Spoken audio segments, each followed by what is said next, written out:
Welcome to the GameRamble video review for Aquadine, narrated by me, Darkcloud.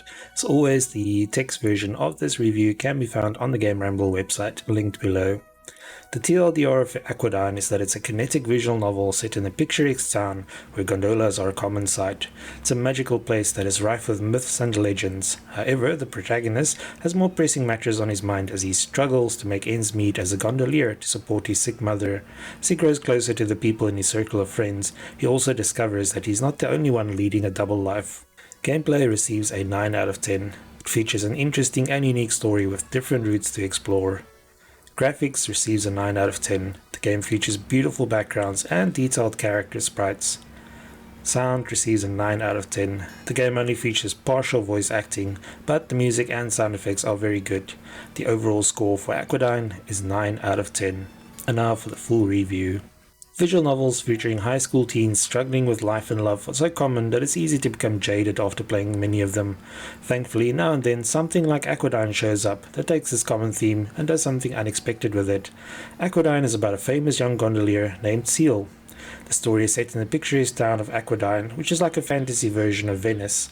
Initially, it seems like Seal lives a carefree life, but in reality, he is the alter ego of Robin Leon, a teen working to pay for his mother's medical bills. As the story unfolds, it becomes clear that Robin is not the only person in town leading a double life, and by opening up to his closest friends, he might find more than he ever bargained for. The first thing that impressed us about Aquadine is the visuals, as both the character sprites and the backgrounds are beautiful. Many visual novels intentionally use generic or blurry backgrounds to keep the focus on the story and characters, but this is not the case in Aquadine. Instead, the locations are all colourful and detailed enough to really bring the town of Aquadine to life. In keeping with the aquatic theme of the story, even the most mundane locations, such as school classrooms, look unique. Having a school that's also an aquarium might not be very practical in real life, but it makes for a beautiful backdrop in a visual novel. The character sprites in Aquadine look really good, and a lot of effort has clearly gone into each one.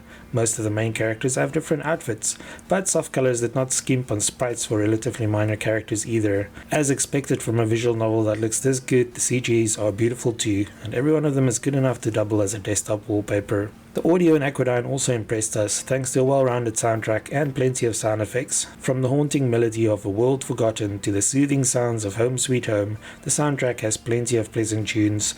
The vocal track, Vast Blue Sea, is also a great song, and the game features a music room where players can enjoy all the tunes. Unfortunately, Aquadine does not have full voice acting, but all the characters have a handful of phrases that they utter each time they speak. These convey their emotions, so the words are not a match for the text that appears on screen, but it works pretty well for setting the tone of conversations. The interface used in the game is clean and easy to navigate, but some of the elements such as a CG gallery and encyclopedia feels a bit cramped. This is a minor complaint though, and overall we had no trouble navigating the menus.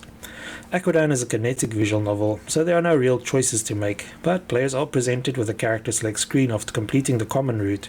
Here players can pick one of 4 girls, who each has their own routes, from the shy loner Anya and the outgoing Diana to the sporty Cameron and the exchange student Elizabeth. These routes were interesting enough that we played through all of them in succession. The different routes flesh out the characters more, but even the characters you don't pick make appearances. The stories all feature a blend of action, drama, and even some romance, along with humor and magical elements. We don't want to delve into any spoilers, but the game explains why Robin leads a double life and how he's not the only one with secrets. It was also interesting to discover the numerous parallels between the different characters. Overall, the whole cast in Aquadine is very likable, and while their stories are satisfying, we definitely would not have minded if they were fleshed out even more.